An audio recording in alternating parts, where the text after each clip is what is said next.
You know you could be the winner if you really wanted to, right? But the problem is you keep playing that what if game. What if it don't work? What if I fail? Nah, flip it. What if it does work? And what if you win?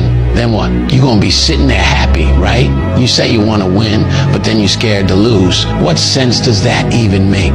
Look, you can't talk about wanting to win and then be scared of the risk. That's not how this works. If you lock in, keep your head down and stay focused on the vision, how could you not win?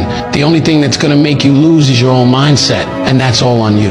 Your biggest enemy ain't out there, it's in your head. So if you wanna win, you gotta get out of your own way. And here's the truth.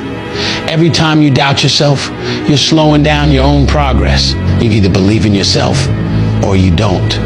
There's no in between. If you keep second guessing everything, you're already losing. But when you stop playing scared and start moving like you're built for this, you'll see everything change. So stop thinking about what could go wrong and start focusing on what's gonna go right.